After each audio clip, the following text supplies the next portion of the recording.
ಈಗ ಬಹಳ ದೊಡ್ಡ ಮಟ್ಟದ ಒಂದು ಚರ್ಚೆ ನಡೀತಾ ಇದೆ. ಪಾಕಿಸ್ತಾನದ ಮುಖವಾಡವನ್ನ ಕಳಚಿಡುವ ವಿಚಾರಕ್ಕೆ ಒಂದು ನಿಯೋಗವನ್ನ ಕಳಿಸುವಂತ ಕೆಲಸವನ್ನ ಮಾಡ್ತಾ ಇದೆ. ಇದರಲ್ಲಿ ಶಶಿ ತರೂರ್ ಅವರನ್ನ ಈಗ ಮುಂದಾಳತ್ವದಲ್ಲಿ ಕಳುಹಿಸಿಕೊಳ್ಳಲಾಗ್ತಾ ಇದೆ. ಸಂಸದರ ನಿಯೋಗ ಇದು ವಿದೇಶಕ್ಕೆ ಕಳುಹಿಸಿಕೊಳ್ಳಲಾಗ್ತಾ ಇದೆ. ಆದರೆ ಇಲ್ಲಿ ಪ್ರಶ್ನೆ ಬರ್ತಾ ಇರೋದೇನು ಅಂದ್ರೆ ಕಾಂಗ್ರೆಸ್ಸಿಗೆ, ನಾವು ಶಿಫಾರಸು ಮಾಡಿದಂಥ ಪಟ್ಟಿಯನ್ನ ಯಾಕೆ ನೀವು ನಿರ್ಲಕ್ಷ್ಯ ಮಾಡಿದ್ರಿ? ಆನಂದ್ ಶರ್ಮಾ, ಗೌರವ್ ಗೊಗೈ, ನಾಸಿರ್ ಹುಸೇನ್, ರಾಜಾ ಬ್ರಾರ್ ಈ ಹೆಸರನ್ನ ನಾವು ಕಳಿಸ್ಕೊಟ್ಟಿದ್ವಿ. ಇವರನ್ನ ಬಿಟ್ಟು ನೀವು ಬೇರೆಯವರಿಗೆ ಯಾಕೆ ಮಣೆ ಹಾಕಿದ್ರಿ?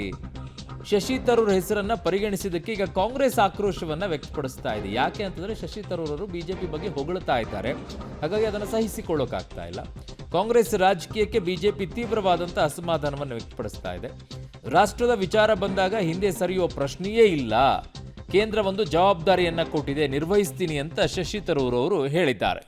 ಸೊ ಈಗ ಸದ್ಯಕ್ಕೆ ಅವರು ವಿದೇಶಾಂಗ ವ್ಯವಹಾರಗಳ ಸಮಿತಿಯ ಅಧ್ಯಕ್ಷರು ಕೂಡ ಆಗಿದ್ದಾರೆ ಶಶಿ ತರೂರ್ ಅವರು. ಆಮೇಲೆ ಅವರು ಹಿಂದೆ ಕೂಡ ಯಾವುದೋ ಉಪಾಧ್ಯಕ್ಷರು ಕೂಡ ಆಗಿದ್ರು ಅನ್ಸುತ್ತೆ UK ಯಾವುದಕ್ಕೂ ಯಾವ ಸಂಸ್ಥೆಗೆ.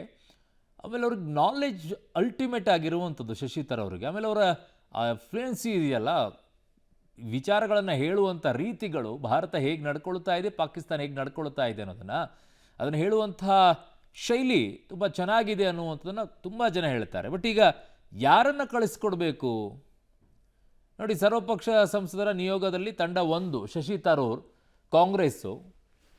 ಸೊ ಈಗ ಸದ್ಯಕ್ಕೆ ವಿದೇಶಾಂಗ ವ್ಯವಹಾರಗಳ ಸಮಿತಿಯಲ್ಲಿ ಅಧ್ಯಕ್ಷರು ಕೂಡ ಆಗಿದ್ದಾರೆ.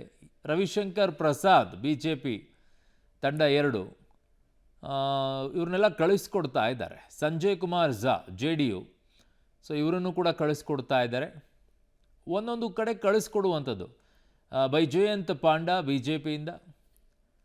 ಸೊ ಸರ್ವಪಕ್ಷ ಸಂಸದರ ನಿಯೋಗವನ್ನು ಮಾಡಿದಾಗ ಇಂಥವ್ರನ್ನ ಯಾಕೆ ಹಾಕಲಿಲ್ಲ, ಇಂಥವ್ರನ್ನ ಯಾಕೆ ಹಾಕಿದ್ರಿ ಅಂತೇನೆ. ಇನ್ನು ಕನಿಮೋಳಿ ಕರುಣಾನಿಧಿ ತಂಡ 5 DMK, ಇವ್ರನ್ನೆಲ್ಲ ಇದರಲ್ಲಿ ಸೇರಿಸಿದ್ದಾರೆ. ಈಗ ಸುಪ್ರಿಯಾ ಸುಳೆ NCP ತಂಡ 6. ಸರಿಲ್ಲ, ಈ ರೀತಿಯಾಗಿ ಕಳಿಸ್ಕೊಡುವಂಥ ಸಂದರ್ಭದಲ್ಲಿ ಎಲ್ಲದಕ್ಕೂ ಕೂಡ ಸೈನ್ಯ ಮಾಡಿರುವಂಥದ್ದು ಕೂಡ ಅನುಮಾನ. ಈಗ ತಂಡವನ್ನು ಕಳಿಸ್ಕೊಡ್ತಾ ಇದ್ರು, ನಾವು ಯಾಕೆ ಕಳಿಸ್ಲಿಲ್ಲ ಅಂತಾರೆ. ಶ್ರೀಕಾಂತ್ ಏಕನಾಥ ಶಿಂದೆ ಶಿವಸೇನೆಯಿಂದ ತಂಡ 7.